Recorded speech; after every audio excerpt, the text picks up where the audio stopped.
अस्सलाम वालेकुम दोस्तों, मैं शफ़क़त अब्बास हूँ और आप देख रहे हैं मेरा YouTube channel शफ़क़त Abbas Lashari. Thanks for watching this video. Cashier बनना कुछ लोगों का एम्बिशन होता है, कुछ लोग बचपन से ही बैंक में जाना पसंद करते हैं। तो ऐसे लोगों के लिए मैंने ये वीडियो बनाई है। जो लोग कैशियर बनना चाहते हैं, मैंने इस वीडियो में उनको बताना है, सारी चीज़ें बतानी है कि कैशियर की क्या ज़िम्मेदारियाँ होती हैं, क्या ड्यूटीज़ होती हैं और उसने क्या-क्या काम करने होते हैं। और उनके अगेंस्ट इसकी क्या सैलरी होती है, क्या पैकेज होते हैं और क्या इंक्रीमेंट और सालाना बोनसेस वगैरह होते हैं। ये एक ज़िम्मेदाराना जॉब होती है। कैश हैंडलिंग की जॉब है तो इसको मोहतात तरीके से परफ़ॉर्म करना पड़ता है। इसमें 2 बातें बहुत अहम होती हैं। एक टाइमली रिसीट और पेमेंट करना और दूसरा एक्यूरेट करना, क्योंकि कैशियर का काम बहुत ही ज़्यादा सेंसिटिव होता है। अगर थोड़ा-सा भी ऊपर-नीचे हो जाए, अगर अच्छे से काउंट करके ना दे कस्टमर को, ज़्यादा चला जाए तो शाम को उसको जेब से रखने पड़ते हैं। अगर कम चले जाएँ तो भी उसको उसकी जॉब के लिए सही नहीं होता। और दूसरी जो एक रिस्पॉन्सिबिलिटी होती है उसकी, वो होती है यूटिलिटी बिल्स। यूटिलिटी बिल्स भी कैशियर ने ही परफ़ॉर्म करने होते हैं, कैशियर ने भी लेने होते हैं। कुछ बड़ी बैंक्स होती हैं, उसमें एक से ज़्यादा कैशियर होते हैं जो मतलब रिसीट अलग से करता है और पेमेंट जो है ना अलग से करता है। और एक यूटिलिटी बिल वाला बंदा जो है ना उन्होंने अलग से बिठाया होता है। और इसके अलावा जो है ना एक और अहम ज़िम्मेदारी होती है, वो होती है एटीएम हैंडलिंग की।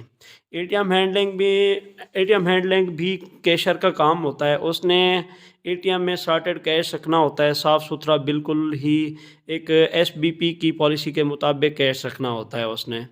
और उसमें उसने अच्छे से फ़ीडिंग करनी होती है, जो पुराना कैश होता है वहाँ से निकाल लेना होता है और नया कैश जो है ना इसमें उसने डालना होता है। एटीएम के हवाले से एसबीपी की ये पॉलिसी होती है कि सबसे पहले जो है ना आपने एटीएम के लिए एक सॉर्टेड कैश रेडी करना होता है, ठीक है?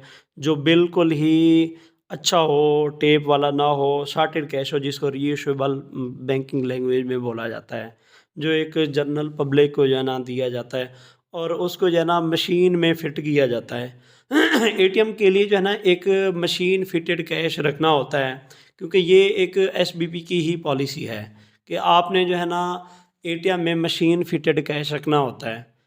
जब मशीन में कैश सारा सॉर्ट कर लेते हैं, कैसेट्स निकाल के मशीन फ़िटेड कैश ही रखना होता है।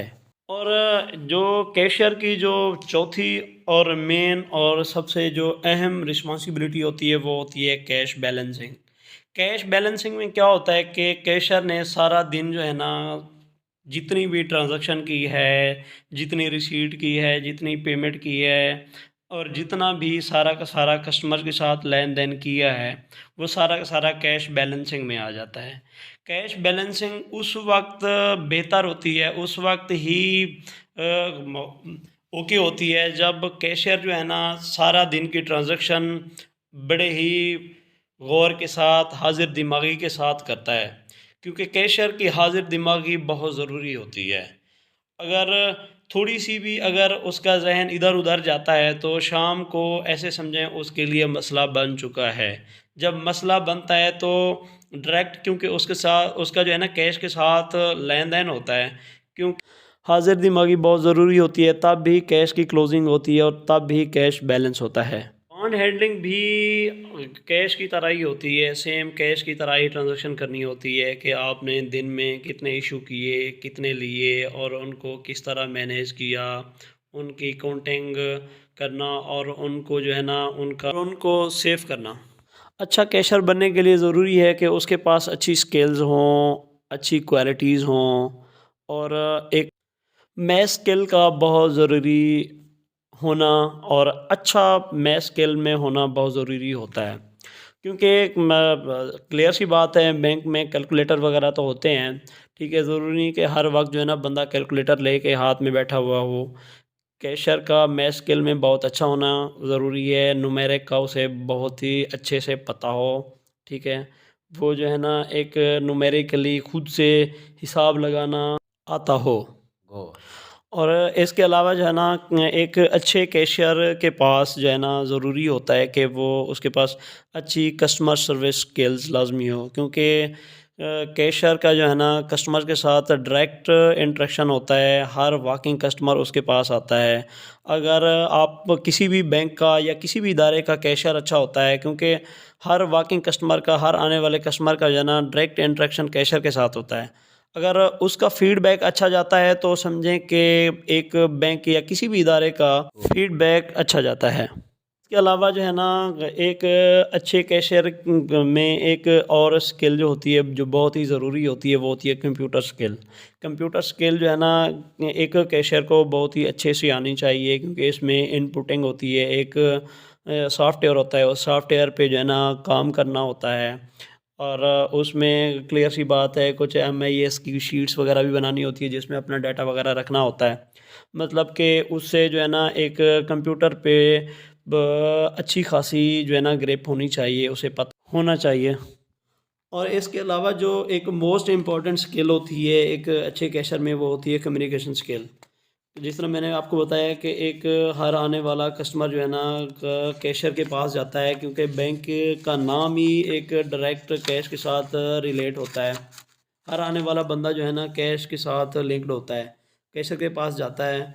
ठीक है, अगर कैशियर की कम्युनिकेशन स्किल अच्छी होगी तो वो कस्टमर को जो है ना अपनी तरफ इंटरेक्ट करेगी और बैंक को बहुत ज़्यादा फ़ायदा होगा। और इसमें जो है ना एंड पे यही है कि एक कैशियर का ग्रेड क्या होता है, सैलरी क्या होती है, पैकेज रेम्यूनरेशन हो गई, क्या-क्या चीज़ें होती हैं। ग्रेड वैसे इनिशियली 3 और फिर 4 होता है। और सैलरी जो है ना एक कैशियर की फ़िक्स होती है, फ़िक्स सैलरी होती है महीने पे, जो कोई तकरीबन कोई 30,000 तक होती है। आजकल कोई 30,000 तक, पहले तो कम होती थी, लेकिन एक नए कैशियर की जो है ना मिनिमम 30,000 लाज़मी होती है कैशियर की।